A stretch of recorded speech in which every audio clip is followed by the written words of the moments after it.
welcome everyone to another episode of my weird little podcast. It's me, Tia. I'm here all the time. It's like I'm trapped in a box. Pat is in the other room, trapped in his box. Uh, Today we're going to bring you a new story. Before I get into that, as of today is August 2nd when we're recording this. And I'm so excited because my two really good friends, one you're familiar with, Teresa, who's been on the podcast. She is my podcast partner most of the time. And my friend Jenny Babb. They are coming to Las Vegas to visit me next weekend. I'm so excited about that. I just wanted to put that out there. So hopefully there's no hiatus for the podcast. I think I planned ahead plenty. But yeah, I'm very excited about that. I've seen the Barbie movie this week. I've already seen it twice. And if you haven't seen it, go see it. It does make you feel icky on the inside about what it's like to live in this reality as a woman and also as a man who has emotions, and I think it really relates to a lot of people. If you don't think it relates to you, you're wrong. So it does relate to you. It relates to everyone. And it's a super relatable movie. But I loved it a lot. And second to Rocky Horror, it is the movie I've seen the most in the theaters, coming up at 2 times seeing it in the theaters because I've not ever gone to a movie twice in the theaters. But yeah, have you ever gone to see a movie more than once in the theaters besides Rocky Horror? Yeah. What movie was it? Lord of the Rings. Oh wow, really? You sat through? I was hardcore nerd when that stuff came out. Like I went for the first showing, Oh and yeah. that was the first time I realized like that people dress up to go to movies. How many times did you go see it? I think we saw it 3 times. Oh, okay. I'll be honest, I snuck in one time, so I don't really pay for twice. I think Peter Jackson can afford that. I He think can afford it. Yeah, I think he's all he's right. fine. Did you buy concessions? Right? Yeah. Did you No, buy probably not. concessions when you snuck in? I probably snuck in candy too, I'm sure. Oh, okay. Because I was about to say, because like movie theaters, as long as you buy concessions, they're not really making money off of the ticket sales. That's why they give away movie tickets all the time, or they do like $5 movies. Because you think about it, you went to a $5 movie, spent $5 on the movie, but then you spent $28 on a hot dog, a popcorn, and a soda. And Mhm. honestly, like having worked in restaurants, having worked next to a movie theater, you worked in a movie theater, but soda is so incredibly cheap. Like Right? Because they're buying the syrup. they're Yeah. buying the syrup and the soda water is basically free, Hmm. other than the electricity it costs to make it, you know. No, Um, the popcorn was the biggest one. That was 80 cents for a huge, like 20-pound bag of kernels. And that yeah. stuff lasted for like a week. That bag would last for like that long, maybe. And that's 80 Yeah. cents, like the amount of popcorn coming out of that. And Shoot. they're charging $6.99 for a small, For what would be like a handful of kernels, maybe. yeah. So, but what go support your local movie theater. I've always dreamed of owning my own movie theater, Oh, if you ever get a chance and you're in LA, go to the Old Town Music Hall. They show old movies. They have a Wurlitzer pipe organ. They also have one at the El Capitan Theater, but there's like only like 4 Wurlitzer pipe organs in North America, and 2 of them are in LA. I might be wrong about those numbers, but they have a Wurlitzer pipe organ at the El Capitan Theater, and it's wonderful. It comes up from the bottom of the stage, and it's glorious. But at the Old Town Music Hall, the Wurlitzer pipe organ was like redesigned in the 60s to be a blacklight experience, and it is fabulous. It is absolutely fabulous. Please go and check it out. It is a small theater. Uh, if they're still doing this, when I went, they had like homemade macaroons that were like so incredibly addictive that like Yeah. I literally thought about these macaroons. Um, like I thought about them so bad that I made up an excuse to come back to the movie theater to go see another movie just so I could have one of those macaroons. Macaroons or macarons, I don't know. They're the coconut ones. If you don't like coconut, it's okay. They have other concessions there. But yes, that's the first time I ever saw The Thin Man, which is fabulous movie. Um, that's another tangent to go down. Yeah. But The Thin Man is great. I love Nick and Nora. They remind me of you and me in our relationship. Um, you know, drinking and making fun of each other a lot, but solving crime. Uh, we don't own a dog. We do own a cat, but you know that would be like the only difference there. Uh, Right. what else happened this week? I mean, that's about it. I gotta figure out when I'm gonna go see the new Haunted Mansion movie, which I'm like medium excited to see it. Like I'm not usually like excited over Disney films, but I do actually want to see this one. Um I don't know why, but I do want to see it. So I want to make a plan to go see that, but I don't have enough time. Maybe on What Monday I'll get to see it. out of all the Disney properties, like I feel like I was like knowing that they were going to eventually make films or TV shows about some of these attractions, like Mm, Pirates of the Caribbean and all that stuff. Like I think Haunted Mansion for me had so much potential, but also like the it's not like the ride was like a full through story. It was mostly yeah. just characters, just random characters, which is cool. But I feel like it leaves so much to interpretation that it's going to be easy for people to be disappointed by it, Yeah. you know. But I was Pirates was really well Oh, done, Pirates was fantastic, and that especially the was first one. Oh my goodness. right, yeah, and Holy, that was holy. that Yeah. was made after a ride that doesn't necessarily make sense, Yeah. so it's doable. It's just up to the writing. But they were still able to keep in a lot of things from the ride, and that didn't take away from the story. And it The wasn't like, hey, remember this part? Yeah, It was just something that happened. the original Haunted Mansion movie with Eddie Murphy, I enjoyed. This one feels like it's kind of the same type of vibe. I would love a Haunted Mansion movie that takes it all the way back to the mansion and the origin story. But I haven't seen the new one, so maybe they do that. I don't know. Yeah, Um, maybe. but something that's a little more like, I don't know, like a VC Andrews style vibe. But I'm biased because I've read all of VC Andrews' books. So, No, I agree. you know. Something like actually darker, because the Mhm. Haunted Mansion was like it's actually scary at the beginning, with the hanging and everything, like I think that's lost now is like it's kind of like glossed over on that. Yeah. Like what I would want to do is like to do if you have the Disney Plus thing to do a series and that way you don't have to necessarily connect them all these characters. You can just have this episode is these characters. This episode is these Ooh. characters. Like, yeah, like a limited time series going over the 999 ghosts. I guess that wouldn't be Well, that limited because you could do close to 1,000 that's episodes, that's you hilarious. know. Yeah. Um, but that would be pretty cool because like there are backstories and concept art for a lot of the characters there, hmm you know. And the same, and it must have been the same for Pirates too. Like when they make these rides and stuff, they try to, make a story, go Yeah. through it. Oh yeah. Yeah. Um, I would love for them to do a Tower of Terror movie.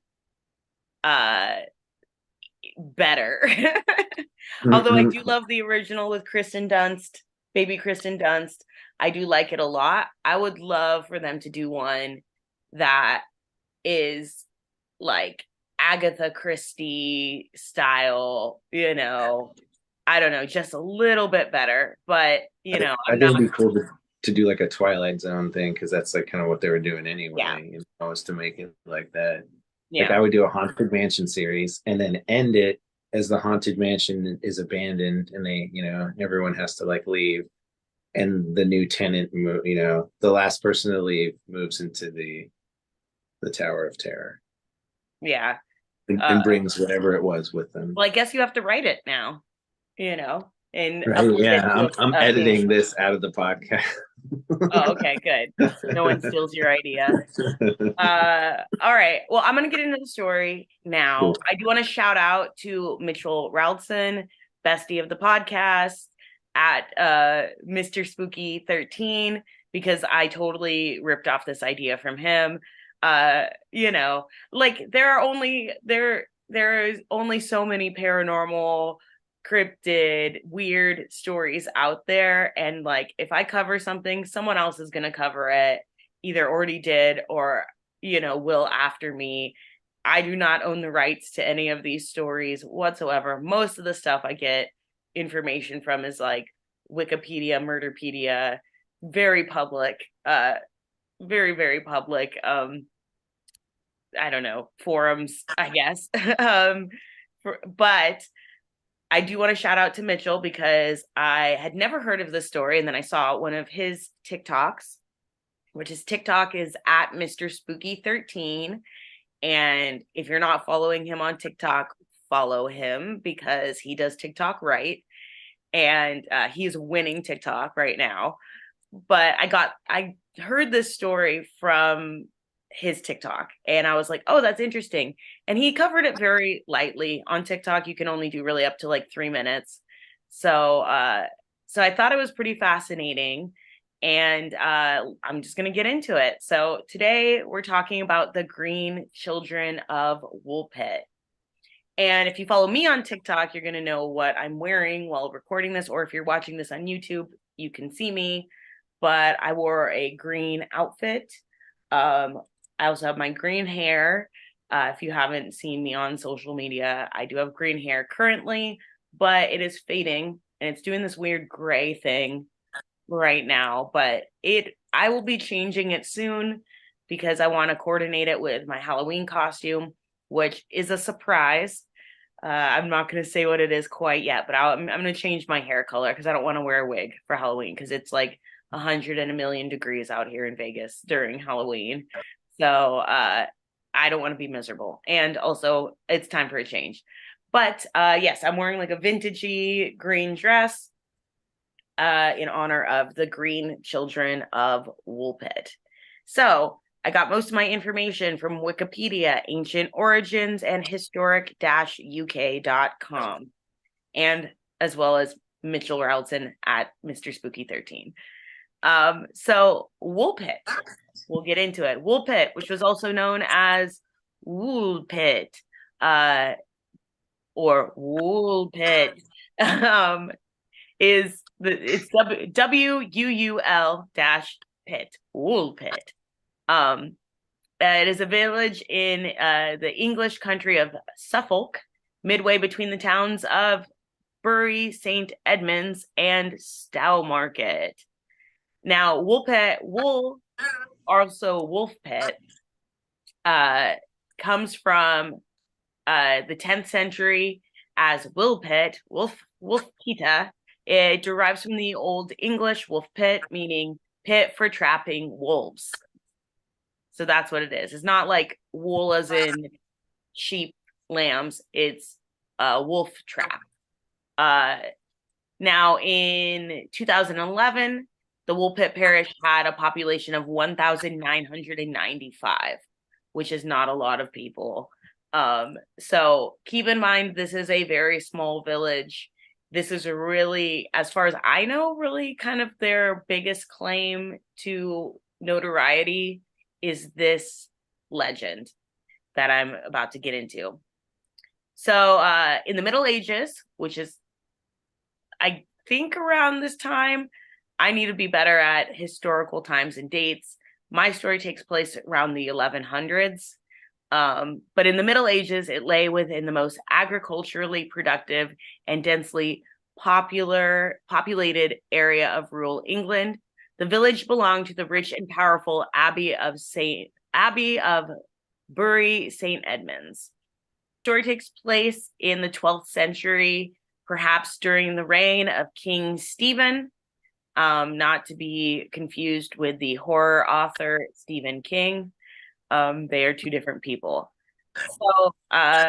So this also takes place during a time of the anarchy. It is literally called the anarchy, and it was a time of civil war. So there was war going on between England and Normandy between 1138 and 1153, which resulted in a widespread breakdown of law and order. So kind of gives you an idea of what's going on. And this is just a small little village that is kind of, existing, keeping it to themselves for the most part during a time where a lot of people are at odds with each other here. So, two children of unusual skin color, usually reported to have a slightly greenish tone to their skin, reportedly appeared in the village of Woolpit in Suffolk, England, sometime around the 12th century. Now, they were found by reapers working their fields at harvest time near some ditches that had been excavated to trap wolves, which is what they did. That's why they're called Woolpit or Wolf Pit. At St. Mary's of the Wolf Pits, their skin was tinged with a green hue. Their clothes were made of some unfamiliar materials, and their speech was unintelligible to the reapers. So these reapers just encountered two children, oddly skin colored, dressed different, and speaking something that they could not understand. It was just unfamiliar to them. The feral children were taken to the village, where they were eventually accepted into the home of local landowner Sir Richard D. Kane at Wilkes. The children would not eat any food presented to them, even though they appeared to be starving. Eventually, the villagers brought around of some beans that they had recently harvested. They were raw beans. They were uncooked. And the children devoured these beans. And they would only eat these beans for many months until they were eventually eating regular food. As they started to eat more and more foods, the green color of their skin eventually went away, and they became regular looking people. And then so it was decided to baptize the children. Now, the boy who appeared to be the younger of the two, it was very sickly. It is reported that he died either right before he was able to be baptized or very soon after. But the girl would live on. She actually survived her malnutrition, and she eventually adjusted to her new life. Although she was considered to be very wanton and impudent, in quotes, that's what they said about her. Well, it's not very nice, but it's okay. But so over the coming years, she learned how to speak English. And she was later married to a man in King's Lynn, which is a neighboring country of Norfolk. According to some accounts, she took the name of Agnes Bear, and the man she married was an ambassador of Henry II, although these details are not exactly verified. She learned to speak English, which meant she was able to relay and talk about where she actually came from. So, according to her, she and her brother came from a strange underground land that she called the Land of St. Martin. In there was no sun. It was perpetual twilight. Like them, the inhabitants of St. Martin's Land, they were also they all lived underground, but they also had the same green color of skin. She described another luminous land that she could see across the river. The girl explained that she and her brother were looking after their father's flock when they came upon a cave. On entering the cave, they wandered through the darkness for a long time, following the sound of bells, and they came out on the other side, entering into bright sunlight, which they found startling. And then that is where they found the Reapers. So obviously, this is why people kind of find this story fascinating, because a lot of people connect this story to some sort of extraterrestrial proof that aliens exist. It is very strange. Two green children appearing almost out of nowhere from an underground world, and there's a lot of theories, about underground, what is it, like underground communities, that there are aliens or even governments that is underground or in the sea as well. So yeah. Before I get into what is the probably rational explanation on this, well, how do you feel about this story and these children? I don't know. Yeah, like you said, there's supposedly, beings that do live in the earth, Mhm. And after watching that thing yesterday, there's apparently stuff underwater that we don't know about. Can you Maybe. tell my followers what that thing is? What do you mean? The thing that you Oh, watch. oh, oh, Yeah. okay. Yeah, it was the Senate hearing or House committee hearing, basically discussing the legitimacy of UAPs or UFOs, and some of them were basically credited as saying that private companies were invested in reverse engineering aircrafts, that they were spotted um, out above the ocean when there was calm seas, and then out of nowhere there's white water and they disappear. And it's this pretty much proving that something's going on. Yeah. I fully believe in aliens. However, I have a very skeptical and cynical view on Ancient Aliens. Even though it's my favorite show, even though it's my favorite drinking game, you drink whenever they say Chichen Itza or ancient astronaut theorists. You can also drink whenever you see Giorgio Tsoukalos. That works Yeah. too, whenever he appears on screen. But I love that show, but I feel like, you know, eh, it's just like jumping to conclusions. So this story, although fascinating about, weird children, and we also have this like fascination with children. Whenever children are involved, the black-eyed children, you know, uh, there are other stories of like mysterious children. Terrar, which we talked about. Well, I guess he wasn't a child. Um, but I kind of want to get into more stories about creepy children, but there's this fascinating or fascination with it. So, which is probably why people found this story interesting, and it's also like foreign beings showing up, you know, definitely could lead to more and more tales. So, anyways, um, there is proof that this story probably did happen. There are two written accounts of the children of Woolpit. The English chronicler, oh my goodness, the English chronicler, Ralph of Cogshell, who died around 1228 AD, was an abbot of the Cistercian monastery at Cogshell, which was about 26 miles south of Woolpit. His account of the Green Children of Woolpit was recorded in Chronicon Al. Oh God, I cannot. Is it basically translate to English Chronicle, but Chronicon Anglicanum. And in it, he named Richard Decane who took the children in as his source.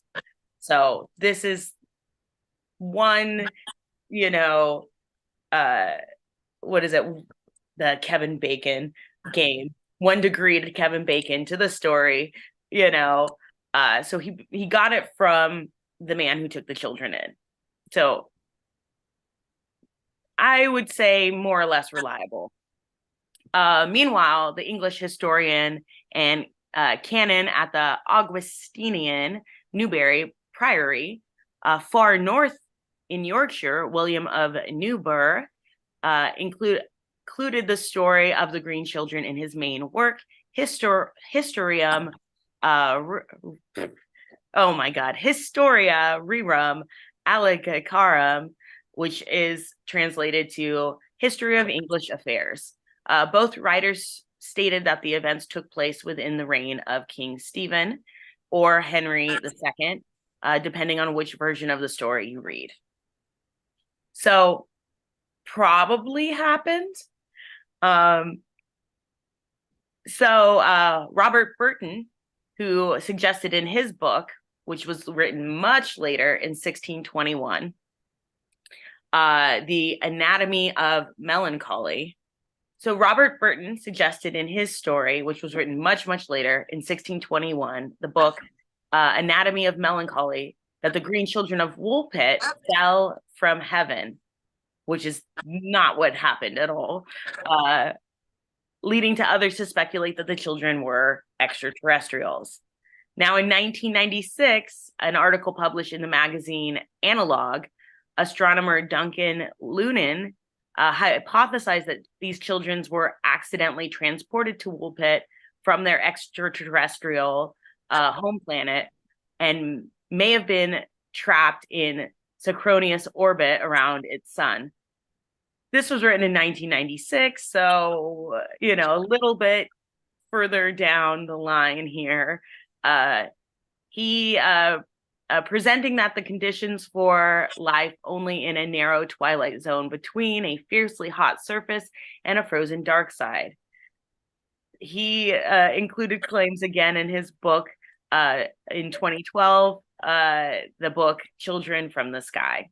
Recently, though, a book has come out within the last couple of years called The Green Children of Woolpit. It's a completely fiction book. It's by J. Andrew Coates. And it depicts the children coming from a fairyland, which to me is more believable than aliens, that these kids would come from a fairyland. However, I hate to debunk this story completely. Only minimally hate it. I actually getting a little bit of enjoyment of debunking the story, not gonna lie. But okay, before I debunk it, what is your theory on these kids? I don't know. I'm assuming it's something they, I don't know, previously ingested or lived around, some type of plant or something. I don't know. So the kids are probably just Flemish. That's it. What is Flemish? Flemish, like from Fleming. All right. So sorry to debunk this story. Sorry, not sorry. I actually like debunking things, or at least, I don't know. I'm the type of person who likes knowing how the magic trick works, which is why, like, the Masked Magician, which I totally grew up on, and now I'm in my mid-30s. Was fascinating to me. So I'm just gonna go ahead and debunk this story. Possibly, this is just a theory as well. Who knows? They could just be alien children. Maybe that's the easiest explanation, there, but not exactly likely. So the simplest explanation to this could be that they are just Flemish, which means they are people of Fleming, which is Flanders, Belgium, people who speak Flemish, which is kind of like speaking Dutch. It is a little more complicated than that, but we can get into that another day, versus Flanders versus Belgium, Flemish versus Dutch. Basically, the reason why the small town of Woolpit thought that these two kids were so foreign and extraterrestrial and bizarre was because they were foreign to them. So, possibly from a near place, there's my phone going off, possibly from a nearby place known as Forham St. Martin, which was separated from Woolpit by the river Lark. A lot of Flemish immigrants had arrived during the 12th century, but were persecuted under the reign of King Henry II. In 1173, many were killed near Bury St. Edmunds. This is why they dressed in strange clothing and speaking another language. They would have presented as very strange to the Woolpit villagers. They also entered one of many underground mine passages in the area, which finally led them to Woolpit. That is why it seemed as if they went through a cave and came out on the other side, and why people theorize that they were from underground. They weren't coming coming from underground. They went through into a mine, came, through the mine onto the other side, where they were found by the two reapers. Now, also, they said they were from a place that was perpetual twilight. That has been a theory that, maybe it just seemed very dark, because there was a lot of woods and trees in their area. These are also children interpreting it was a child, it was the girl interpreting her memories later on once she learned the language of the people. Their green coloring. One proposal is that the children were suffering from a condition known as hypochromic anemia, originally known as chlorosis, coming from the Greek word chloris, which means a greenish yellow. Chlorosis is caused by a very poor diet that affects the color of the red blood cells. We kind of talked about the red blood cells causing your skin pigment to change or be different with the blue fugates of Kentucky. We talked about that a little bit. Mm-hmm. But there are other conditions that will change your skin color. And it can be very simple explanations. There was the one guy in the blue fugates that had a overabundance of iron in his system that caused him to be blue. Whereas the fugates, it was like hereditary, but it was the blood cells, the red blood cells, causing this skin color. But this is caused from malnutrition. It results in a noticeably green shade of skin. To support the theory is that the fact that the girl is described to be returning to normal after she adopts a healthy diet. It also could explain why they craved beans and only ate beans, because there's probably some sort of deficiency in their system. And this was, what in their mind, it's why kids eat dirt or dig in the dirt, is because, they're craving like some sort of vitamin that their body is sensing in this. So, maybe a little womp womp of an ending to this story that it can very easily be explained. But it leads for some great folklore and some great folk tales, to come out of this. But that is it. That's all I have for you for the Green Children of Woolpit. So I hope you enjoyed that. Yeah, it's interesting. Very interesting. Yeah, hopefully we can talk a little bit more about creepy children, because I find it fascinating. We'll talk about the black-eyed children at some point as well. I'm going to start the book, The Midwich Cuckoos, pretty soon here. I've, picked up that book, read parts of it and put it down, and now I'm going to revisit it soon. It's what the two films of Village of the Damned is based off of this book, The Midwich Cuckoos, and Village of the Damned, if you haven't seen it, the original is fantastic. The remake is also very scary. I like the original a lot more because, black and white, and it's more suspenseful. The remake is definitely terrifying though, and, feels very real in modern times, but we should definitely do a whole series on creepy children. Let me know if you want to hear about that. Like always, please share this podcast with your creepy friends, family, neighbors, whoever. Please follow me on TikTok. It's at My Weird Little Podcast on TikTok.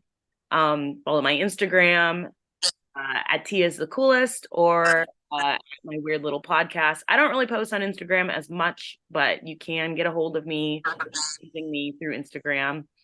You can find my social medias. I'm not hard to find. Email us at myweirdlittlepodcast@gmail.com. And other than that, I hope you have a spooky rest of your day, everyone. Go eat some beans, drink some coffee, and stay away from creepy children.